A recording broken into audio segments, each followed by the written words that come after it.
I'm Kenny. Hi. I use all pronouns, of course. Sure. Yeah, true. I'm sorry, you said you use what pronoun? I use all pronouns. Oh, you use all of them? Yes. Okay, you're a she, right? You could say that, yes. Okay. Just so I know what I'm dealing with here, how many genders are there? Multiple. Okay, interesting. All right, what's your question? But of course, you want to know that there's only 2 genders, correct?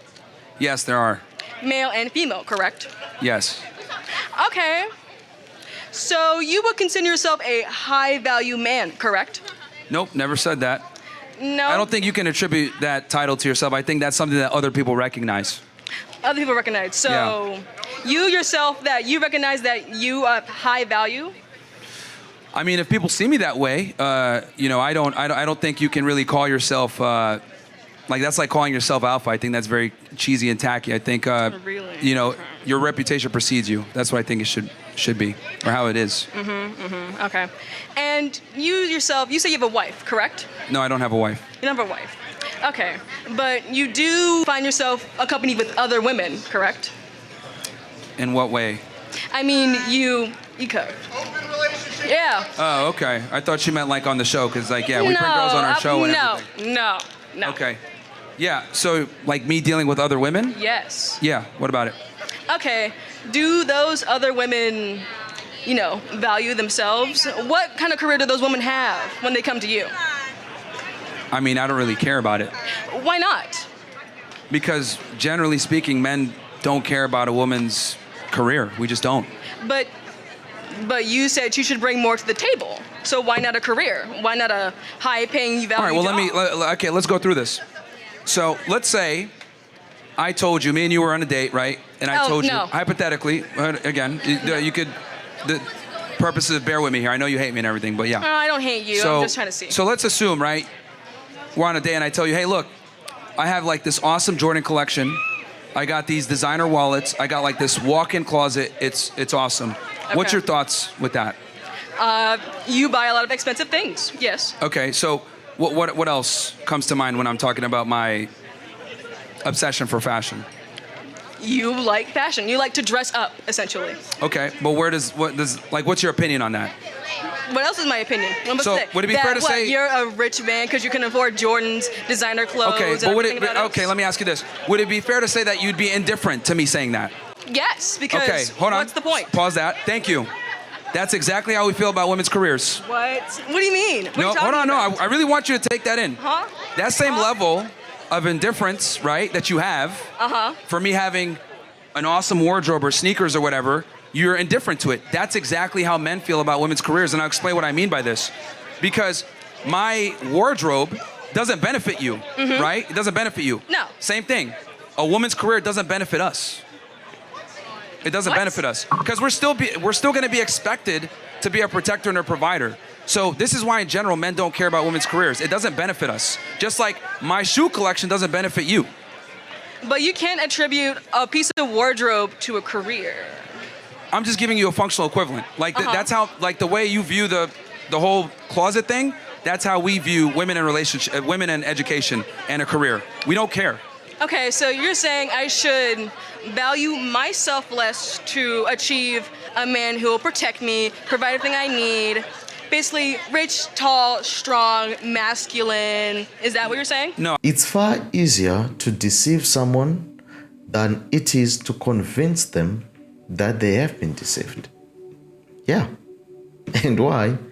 It's because deception preys on pride. Deception preys on pride.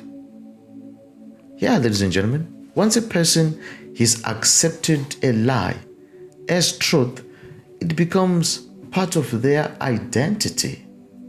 You see where the problem is? Something that they are willing to defend. Yeah, even without realizing that it's actually not the truth. To admit they have been misled feels like admitting weakness, ignorance, or actually failure. And for many, that is something that is way too much to bear. It's way too much. So instead of reconsidering, they double down. they double down, they cling to the lie because it's comfortable, because it's easy, it's familiar, and it's safe. But truth has a way of being patient, you see. It waits.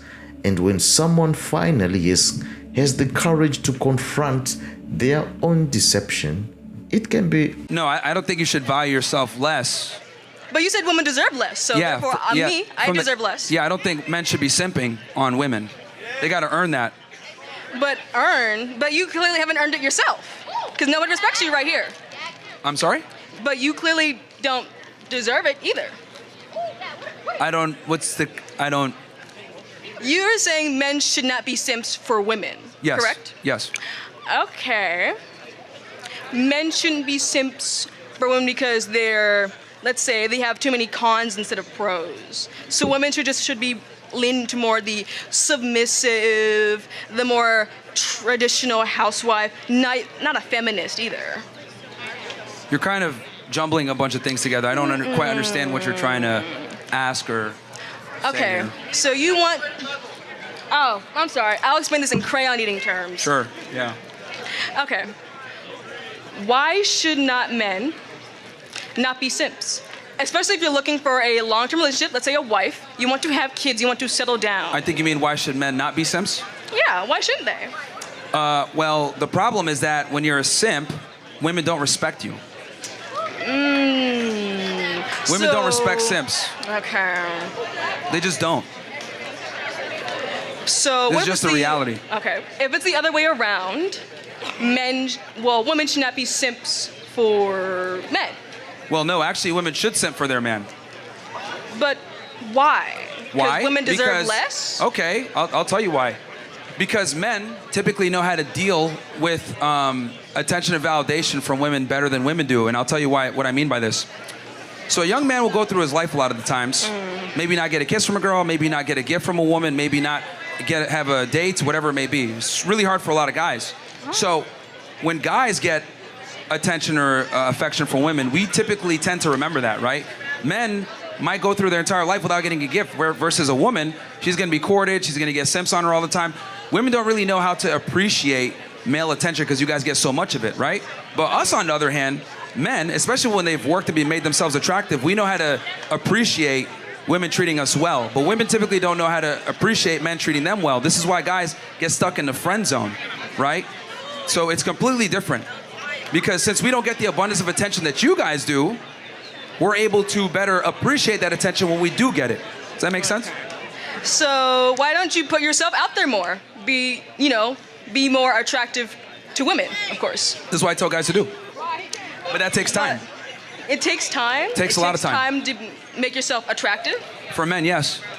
The things that make a man attractive take time to accumulate. Okay. In your own words, what makes a man attractive?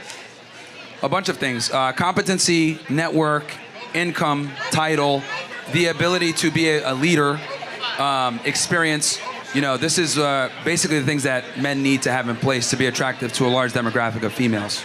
Okay. What should a man's title be? I'm sorry? You said title. What does title mean? And of course, in your standards. Oh, I mean as in like what he identifies as his like career. As his career? Yes. So you're saying... What he does for a profession. Okay. Men are typically defined by their careers. All right. And what they do. All right. So what are women defined as? Instead of, boobs, breast, and all. Having a family. Having a family? Yes. And that's raising the next generation of children and people. Okay, so you're saying... I think that's the best thing a woman can do, not her career. Okay. So men should not be simps for women. Yep. Not even including their wives? Well, even with your wife, you don't want to be a simp. Obviously, you don't want to be a pushover. I'm saying treat her well, obviously, but you don't want to be a simp either. Because remember, let me define simp for you. Being a simp is basically showing an unreciprocated amount of attention and validation to a female that's not doing the same. So what if she is doing the same? Okay. So we have a few more minutes. Let's go to the next person. They have been fed a steady stream of ideology disguised as education. That's terrible. They are not taught how to think, but they are taught what to think. They genuinely believe they are enlightened, when in reality, they have been systematically stripped of independent thought. That's sad, ladies and gentlemen. It's not their fault entirely sometimes, but it's a result of a culture, an academic system that's more interested in shaping activists other than cultivating wisdom. This is a classic modern college student, always angry, ignorant, and proudly leftist.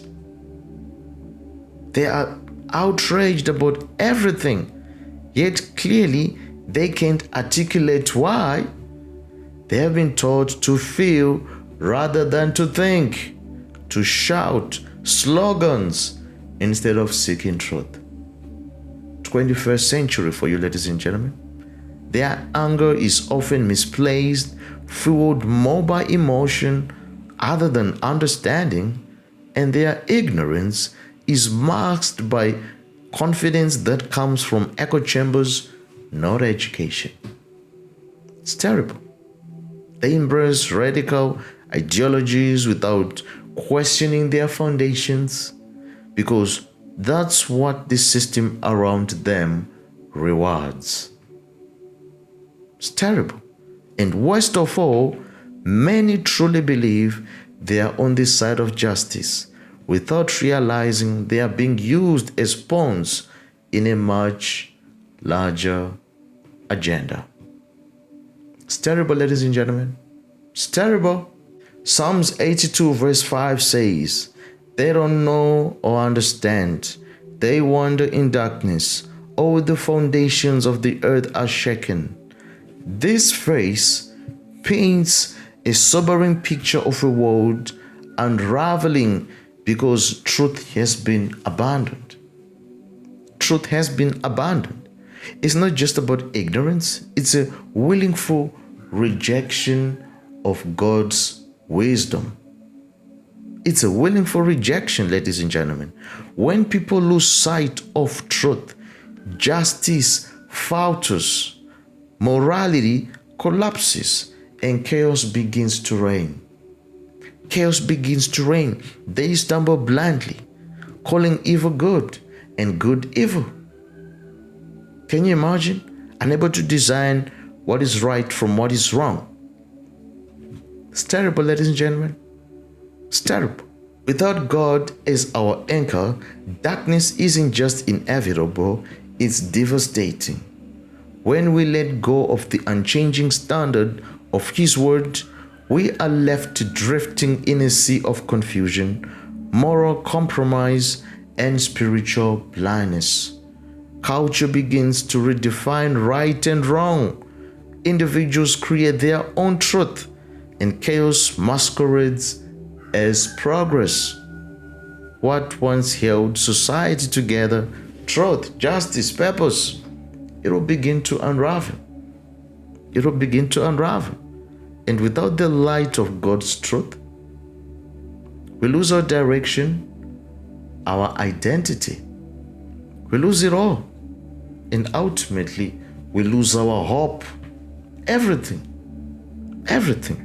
Darkness, ladies and gentlemen, it doesn't just creep in. It doesn't just creep in quietly. It consumes everything that is not firmly grounded. That's the danger. That's why anchoring ourselves in God's truth isn't optional. It's the only way to survive the storm. It's the only way. There is no middle ground. There isn't. So, my greatest desire above all else is that someday they will come to know God, to truly encounter Him, and to find in Him peace that surpasses all understanding. I long for them to lay down their burdens, their fears, and their restless strivings, and to find rest in the refuge and in the grace that only Jesus Christ provides. Well, if you enjoyed this video, be sure to click on the next one. Like, comment, subscribe. I'll see you next time. Bye bye for now.